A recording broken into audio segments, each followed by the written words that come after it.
What's up guys, Justin here with TheSketchUpEssentials.com, back with another SketchUp extension tutorial for you. So in this video we're going to talk about how to use the extensions Extrude tools and Flowify to create kind of a flowing organic structure. And there's a few applications for this that we'll talk about in a minute.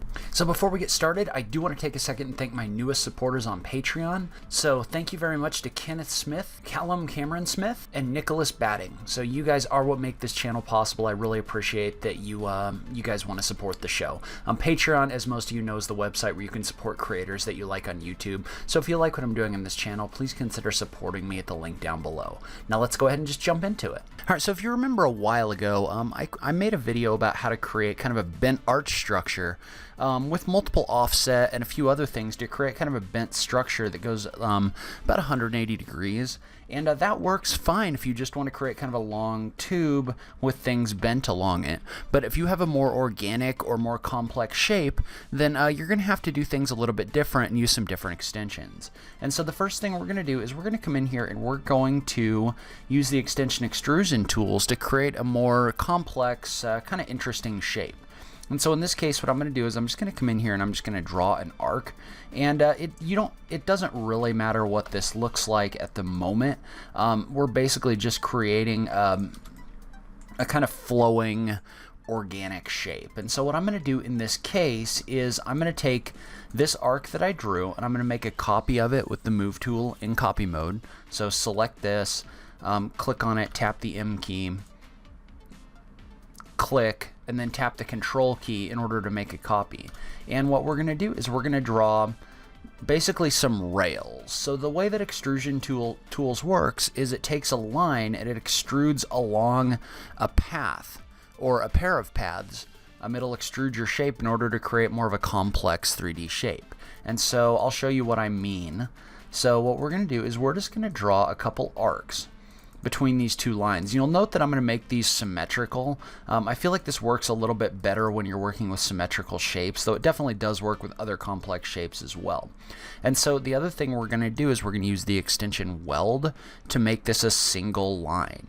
Because what Extrude Tools is going to ask for is it's going to ask for a profile, and then it's going to ask for a pair of rails. And the rails need to be one line. And so in this case, I'm just going to click and drag and select all of these, and I'll go to Extensions, Weld, and you need to install the weld extension in order for this to work. But you can see how now if I click on this, no matter where I click on it, the whole thing is selected because that extension made this into a single line. And so then I'm just going to take this and I'm going to make another copy of it, or I'm going to make a copy of it off to the side, and then I'm going to flip it in place. And I use the scale tool. A lot of people use the mirror tool in order to do this. But once you flipped it in place, you can take it and you can move it back. And so now what we have is we have a profile, and then we have two lines here. And then I actually made my second profile over here. You really don't need to in this case because I'll explain that in a second. So what we're going to do is we're going to use the extension Extrusion tools, and we're going to use the option for extrude edges by rails. And so the way that that works is you can click on this option, and it's going to start by asking you for the profile curve. The profile curve is the curve it's going to extrude along the rails. And then it's going to ask for the first rail curve and the second rail curve. And so basically what it's looking for is it's looking for the paths along which it should create this face. So in this case, I'm going to click on this. Then I'm going to click on this for my two rails. So you're telling it to use these two rails to create your extruded shape. And then what it asks for is it asks for the melding profile curve. That's the third thing that it asks for.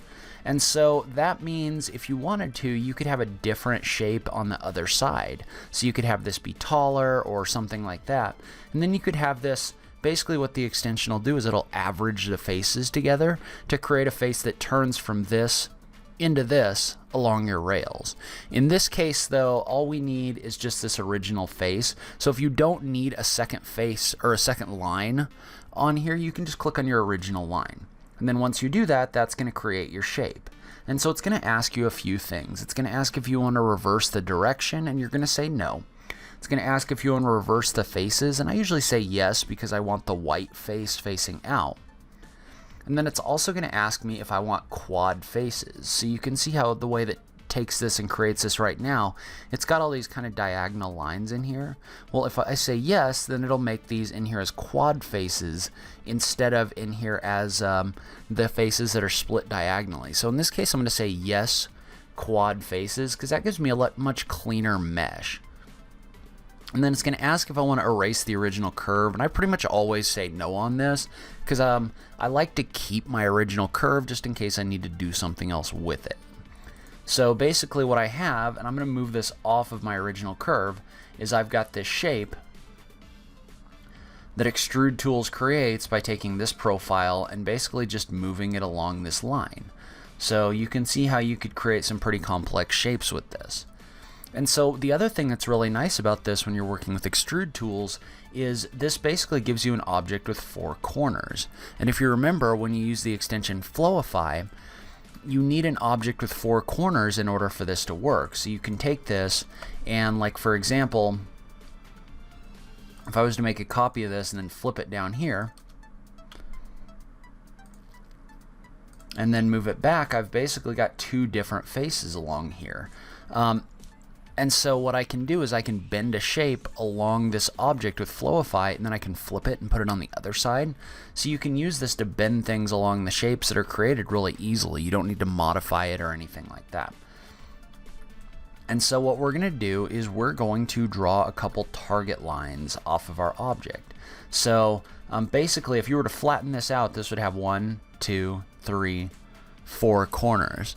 Well, the way Flowify works is you draw a line to 2 of your 4 corners and then a flat face, and you basically tell it to map this object to the flat face. And so go ahead and just draw a line up, and we'll go ahead and draw a face. And then we'll draw another line up over here. And so basically what we have is we have our target face, we have our base face, and we have our 2 lines. And so select those 2 lines by just clicking on one and then holding the shift key and clicking on the other one, and then just right click and say make group. And then you're going to do the same thing with this face. Just double click to select everything, right click and click make group. And then you're going to take all 3 of these groups and put them in a group. And usually what I do is I recommend that people take a look in their outliner to make sure everything is grouped properly. So you should have an overall group with 3 objects in it. And if you don't group these properly, Flowify is not going to work right. So I have my group right here, and then I'm just going to click on it. And to test and see if it works properly, you're just going to go to Extensions, Flowify, Impose Grid. And if you have it set up right, you should get a grid that shows up on here. So basically it takes this object and it maps it to this face. And so now what we can do is we can draw on top of this in order to draw our shape that we're going to bend along here. So I came in here with the rectangle tool and I just drew a rectangle along this face.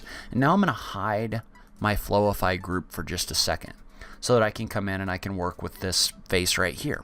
And so if you remember in the video I had before about bending things along a face, basically what I did is I drew a series of rectangles and then I used the extension multiple offsets in order to create kind of a structure. And so I'm just doing that again where I'm just coming in here and I'm just drawing a series of rectangles. And they're just kind of random rectangles. And then once you've done that, what you can do is you can either offset these individually or you can use an extension like multiple offsets. And so I'll link to that in the notes below as well, but basically that's an extension that lets you offset multiple faces at once. And so I'm just going to go to Extensions, Multiple Offsets, and I'm going to select Constant. I'm going to click OK.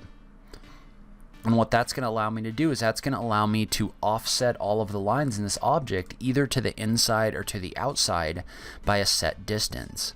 So in this case, I'm going to set my number of offsets to 1, and I'm going to set my distance to 3 inches.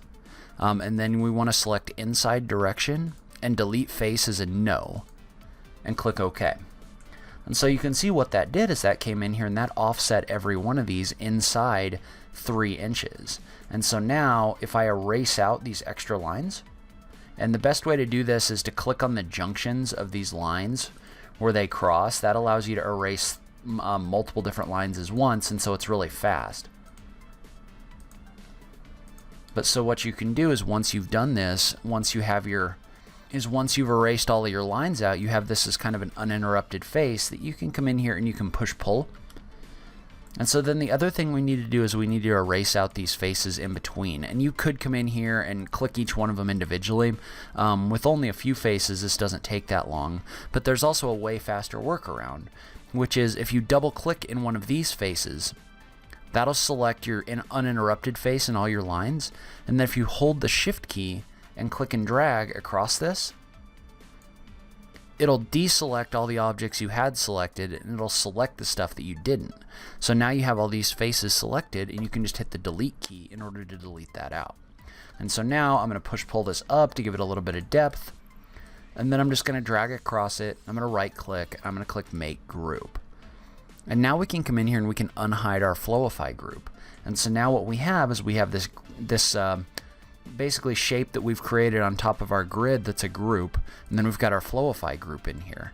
And then all you do is you just select your Flowify group, hold the Shift key, and click on this other group on top, and then just go to Extensions, Flowify, Flowify.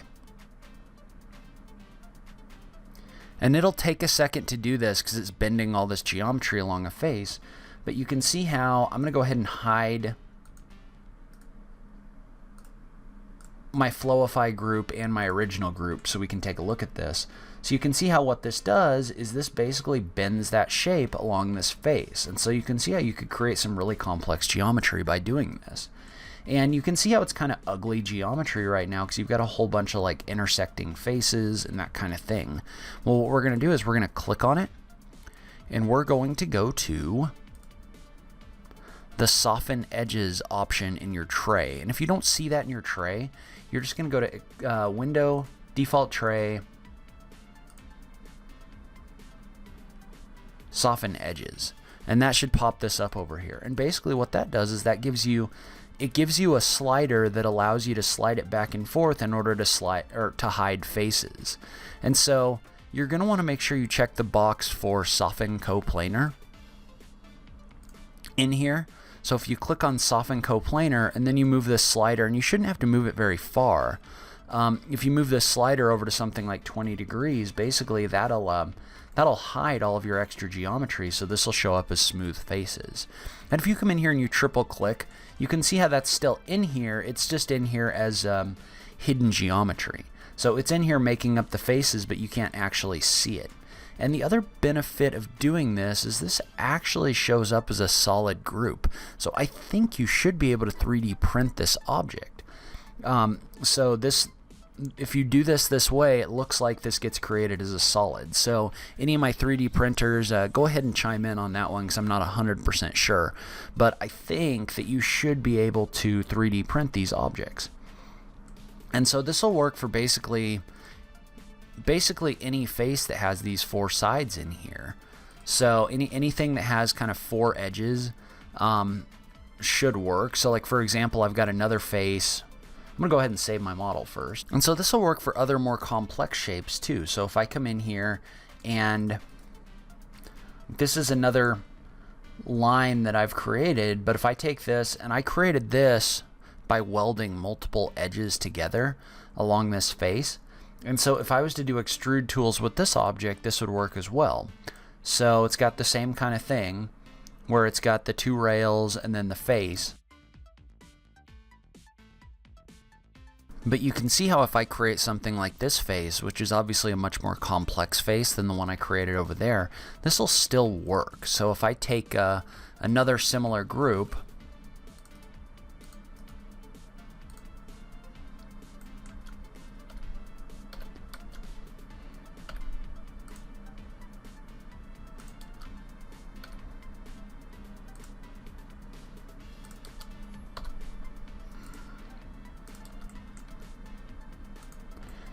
so if I make another object like the one before, and then I do the same thing where I have my target lines, so my target lines need to go in a group. So my face is in a group, my target lines are in a group, this upper face is in a group. If I take all of those and I make them a group,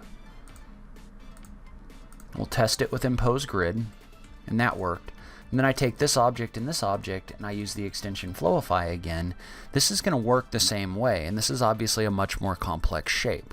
But it may take a little bit longer because it's got to create more geometry as it bends it along this face. You can see how the rectangles are smaller in here, and so that means it's having to split it up into more lines, because basically what Flowify does is it splits these objects up along this grid. And so if I come in here and I can hide my original group, you can see how you can bend this along much more complex shapes. And if I take this and I soften everything, this is also in here as a solid group.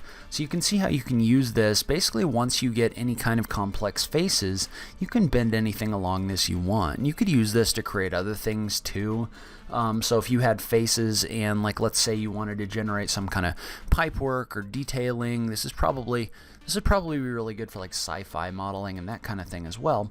But you can use this same workflow in order to do that. So that's where I'm going to wrap up today's video. Leave a comment below. Let me know what you thought.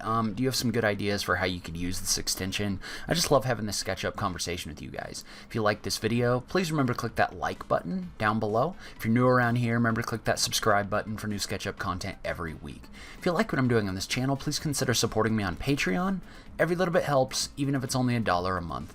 But in any case, thank you so much for taking the time to watch this. I really appreciate it, and I will catch you in the next video. Thanks, guys.